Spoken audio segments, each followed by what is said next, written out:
Vamos a leer en esta mañana en Filipenses el capítulo 3. Vamos a leer los versículos 10 y 11. Filipenses capítulo 3, versículos 10 y 11. El apóstol Pablo está hablando acerca de nuestro Señor Jesucristo y dice: a fin de conocerle y el poder de su resurrección y la participación de sus padecimientos, llegando a ser semejante a él en su muerte, si en alguna manera llegase a la resurrección de entre los muertos. Alguien ha señalado sabiamente: una de las formas más peligrosas de error humano es olvidar lo que uno está tratando de lograr. Esto es especialmente cierto en la vida cristiana. Es fácil desviarse. Tenemos que ser claros y centrados en todo momento en lo que buscamos. ¿Cuál es el objetivo de la vida cristiana?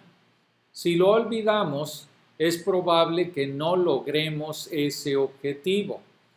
Puede plantearse de diversas maneras, de varias formas, pero en nuestro texto el apóstol Pablo resume muy bien lo que se supone que debemos tener por objetivo.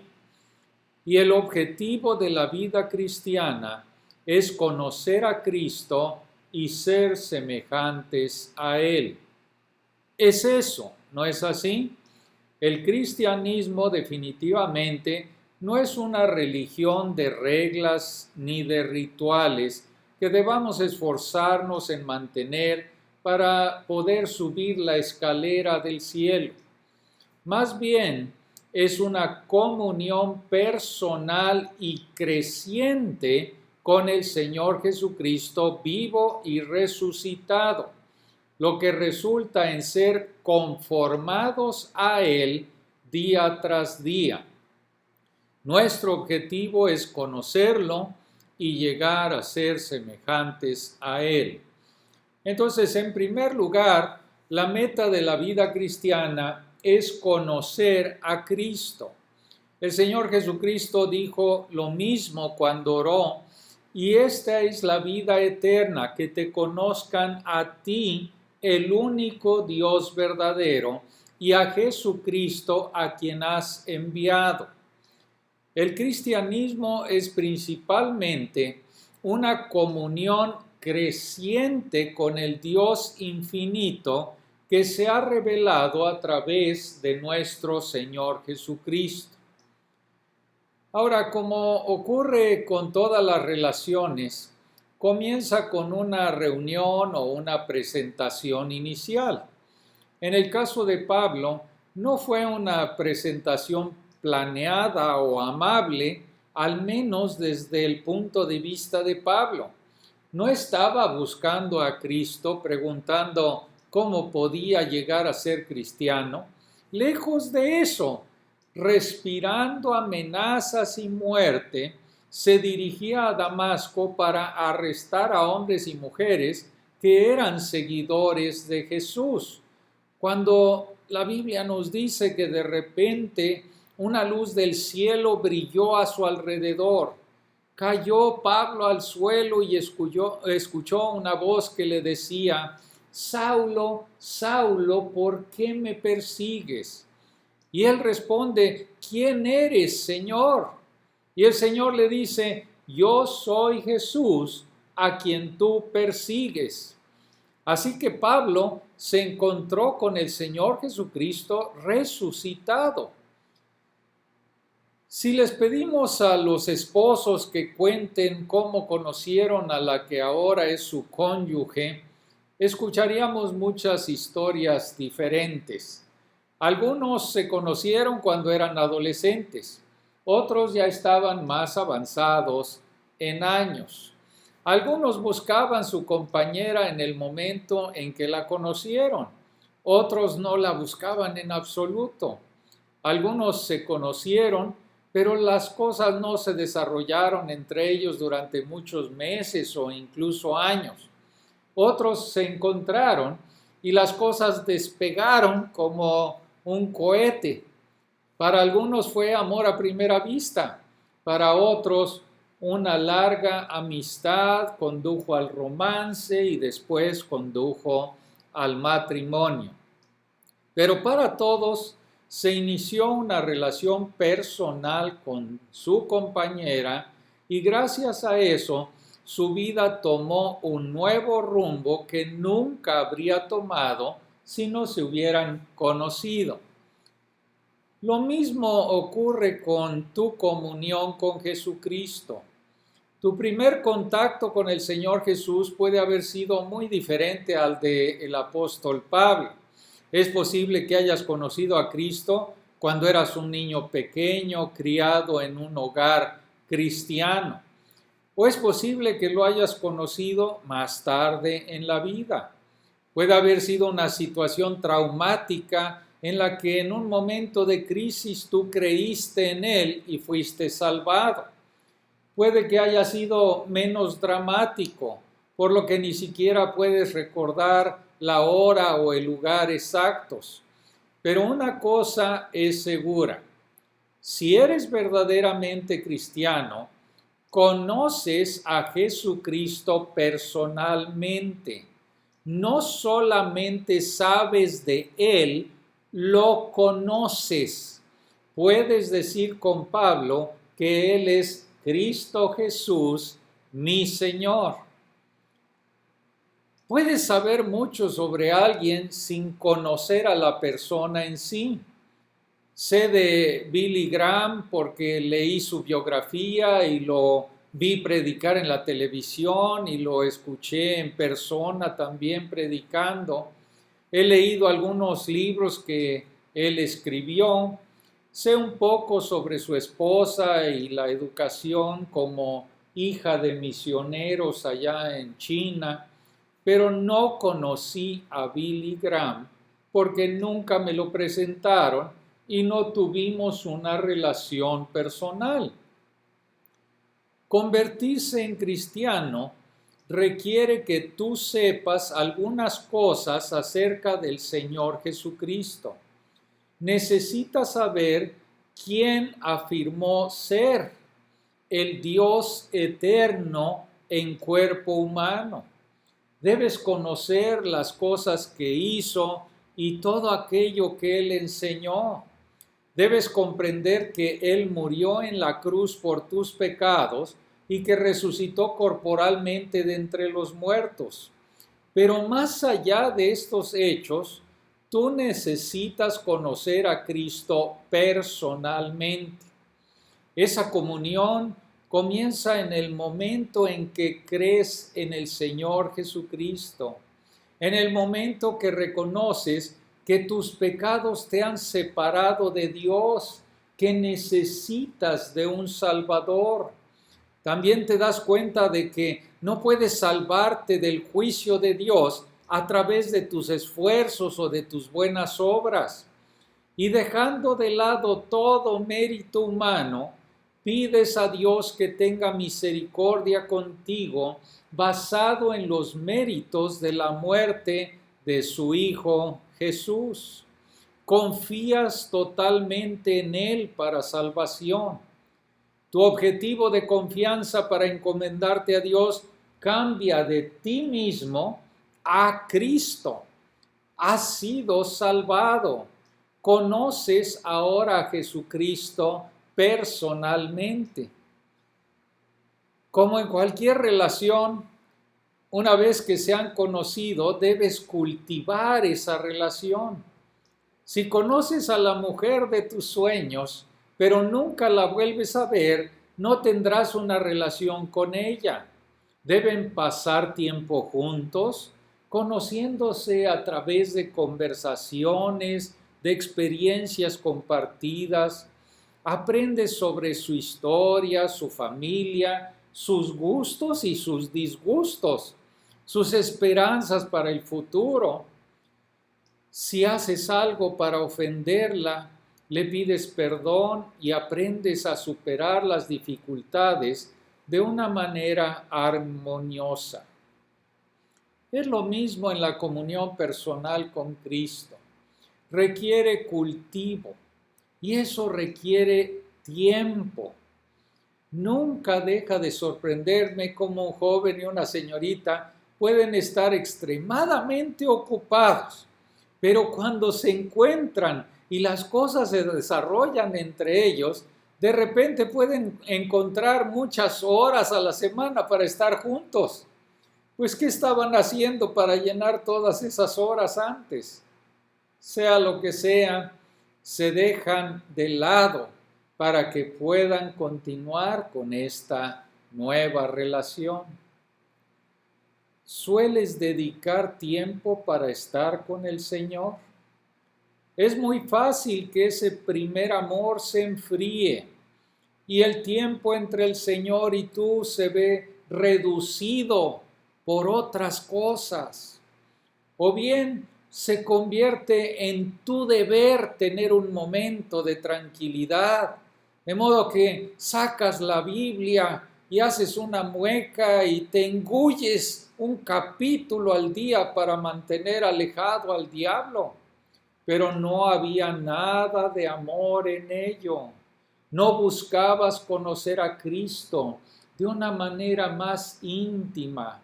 No le estabas abriendo tu corazón para que Él pudiera confortarte, limpiarte y hacerte más como Él mismo.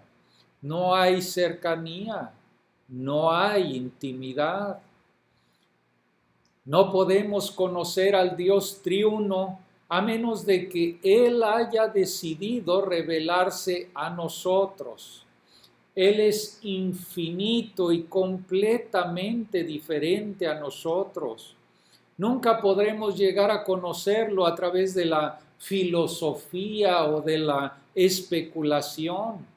No podemos conocerlo a través de nuestra propia imaginación o nuestros sentimientos.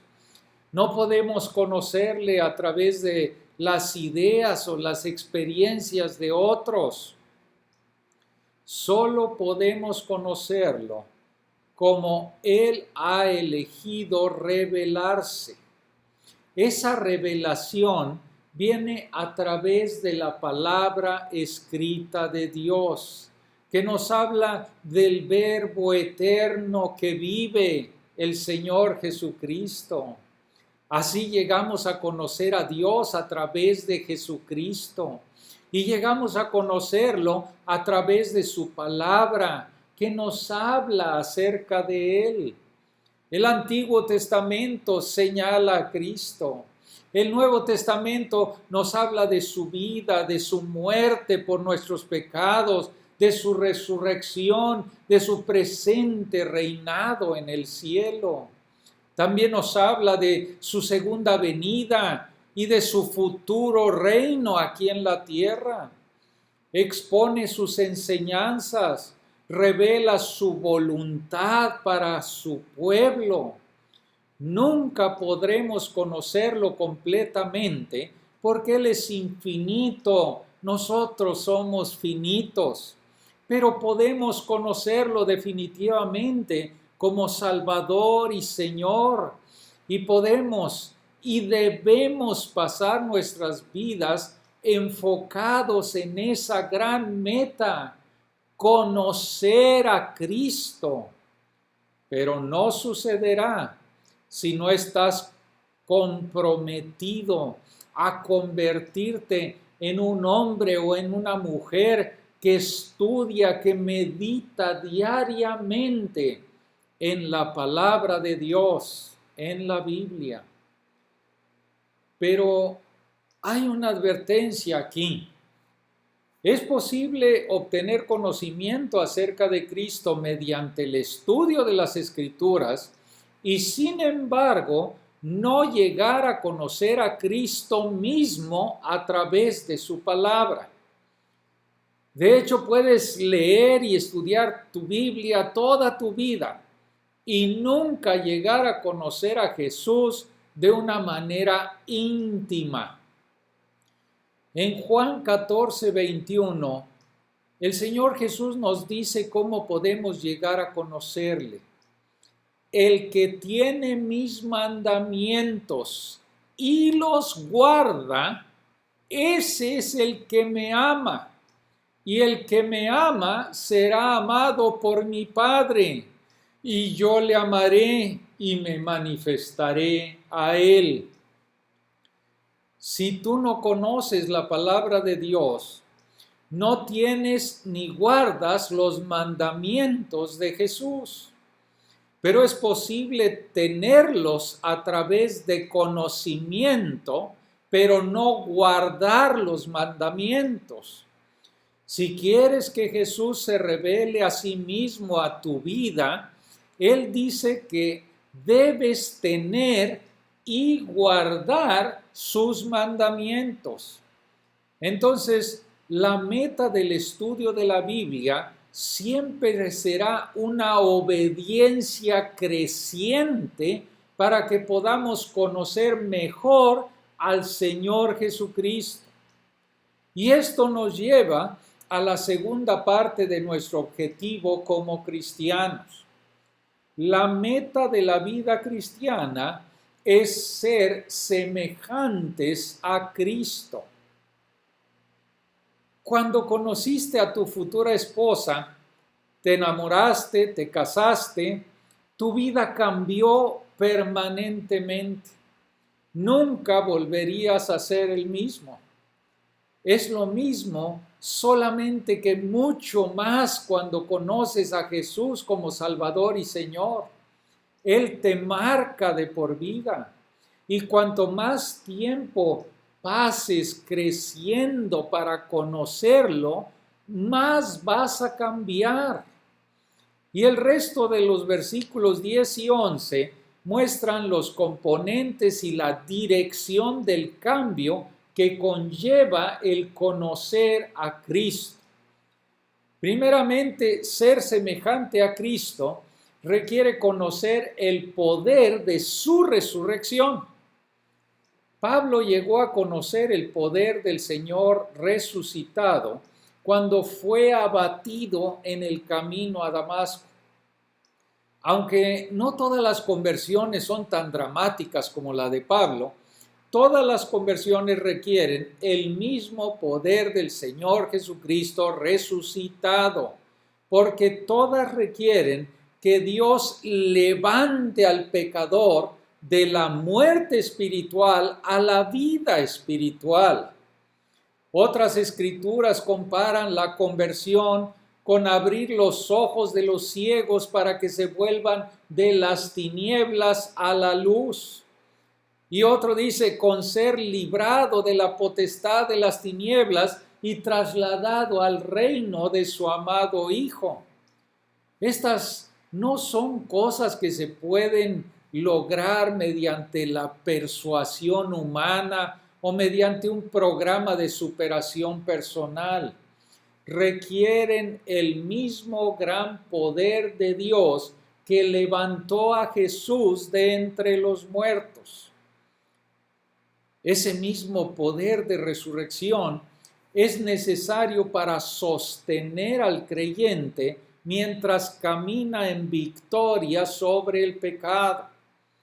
Pablo ora por los efesios, ahí en el capítulo 1, versículo 19, para que sepan cuál es la supereminente grandeza de su poder para con nosotros los que creemos, según la operación del poder de su fuerza, la cual operó en Cristo, resucitándole de los muertos.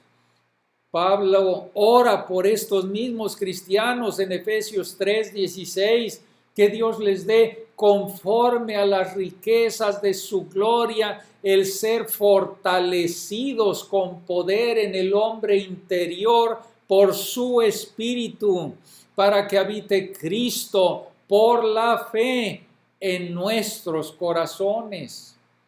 En Romanos 8, versículo 11, Pablo explica, y si el espíritu de aquel que levantó de los muertos a Jesús mora en vosotros, el que levantó de los muertos a Cristo Jesús, vivificará también vuestros cuerpos mortales por su Espíritu que mora en vosotros. Quiere decir que el Espíritu Santo, cuyo poder era necesario para derrotar a Satanás al resucitar a Jesús de entre los muertos, habita en cada creyente para darnos poder sobre el pecado que mora en nosotros. Experimentamos este poder mientras caminamos momento a momento en sometimiento y en dependencia del Espíritu Santo que mora en nosotros. Si vivimos vidas derrotadas, es seguro decir que no estamos viviendo en dependencia del Espíritu Santo. Debemos aprender a vivir en el poder de la resurrección de nuestro Señor Jesucristo. Pero también ser semejantes a Cristo requiere conocer la participación de sus padecimientos. Nuestro Salvador vino a sufrir por nuestros pecados en la cruz. Todo su ministerio estuvo marcado por la incomprensión, la oposición, la traición y la muerte. Aunque nunca podremos participar de sus padecimientos de la misma manera que Él sufrió en la cruz, hay un sentido en el que nunca podremos ser semejantes a Él si no pasamos por el sufrimiento y aprendemos a encomendar nuestras almas al fiel Creador, haciendo el bien, como dice 1 de Pedro 4:19. Hebreos 5:8 hace la sorprendente declaración de que Jesús, por lo que padeció, aprendió la obediencia. Ahora, no significa que Jesús fuera desobediente y tuviera que aprender a ser obediente a través del sufrimiento. Significa que Él nunca había experimentado la prueba de la obediencia hasta que sufrió. Su sufrimiento por nuestros pecados en la cruz fue la prueba suprema de su sometimiento a la voluntad de Dios Padre. Si queremos ser semejantes a Él, también debemos aprender a obedecer a Dios a través del sufrimiento. Se necesita fuerza divina para padecer por Cristo. A diferencia de nuestro Señor Jesús, nosotros tenemos que enfrentarnos a la poderosa fuerza del pecado que mora en nosotros. Dios utiliza el sufrimiento para quemar la escoria, para purificarnos, pero tenemos que cooperar con Él, humillándonos bajo su poderosa mano cuando pasamos por las pruebas, confiando en la soberanía de Dios sobre nuestro sufrimiento y echando toda nuestra ansiedad sobre Él. La comunión señala hacia la cercanía, señala hacia la intimidad. Aunque pocos de nosotros, los cristianos en Latinoamérica, lo sabemos, aquellos que sufren debido a su fe en Cristo experimentan una intimidad especial con el Señor Jesucristo. Cuando Sadrach, Mesach y Abednego fueron arrojados al horno de fuego por negarse a inclinarse ante ese ídolo que hizo Nabucodonosor, este rey miró y no vio a 3 hombres en el horno de fuego, sino a 4 que se paseaban en medio del fuego sin sufrir ningún daño. Creo que el cuarto era el Hijo de Dios, quien estuvo con ellos en la hora de la prueba. Ellos conocieron la participación de sus padecimientos. Pablo conocía esta participación. Cuando estaba predicando en la corrupta ciudad de Corinto, tuvo miedo. Y el Señor se le apareció en una visión y le dijo: no temas, sino habla, no calles, porque yo estoy contigo y ninguno pondrá sobre ti la mano para hacerte mal, porque yo tengo mucho pueblo en esta ciudad, dice Hechos 18:9. Sea Coates dice: Pablo quería pisar como mártir la senda del sufrimiento y de la muerte para alcanzar la resurrección y la gloria por el mismo camino que aquel bendito que había ganado su corazón. Aunque yo no sé nada sobre el sufrimiento por causa de Cristo, tuve una pequeña prueba una vez cuando fui atacado por defender la verdad de Dios. Y una noche, cuando me estaba metiendo en mi cama, sintiéndome algo desanimado, de repente me impresionó la cita de Hechos 18:9. No temas, sino habla, no calles, porque yo estoy contigo, y ninguno pondrá sobre ti la mano para hacerte mal. Estaba vagamente familiarizado con el texto. No había estado leyendo Hechos para recordármelo. Abrí mi Biblia, leí esas palabras que se aplicaban directamente a mi situación y me inundó de alegría de poder entrar solo un poquito en la participación de sus sufrimientos. Pero también ser semejantes a Cristo requiere ser conformados con su muerte. Esta frase está relacionada con la participación de sus padecimientos y surge de ella, pero también tiene otra dimensión que Pablo describe en muchos otros lugares, la de morir al pecado y al yo a través de la cruz de Cristo.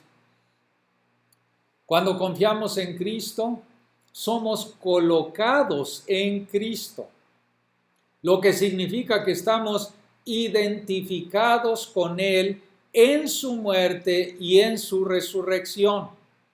Pero tenemos que vivir de manera práctica lo que es cierto de nosotros posicionalmente.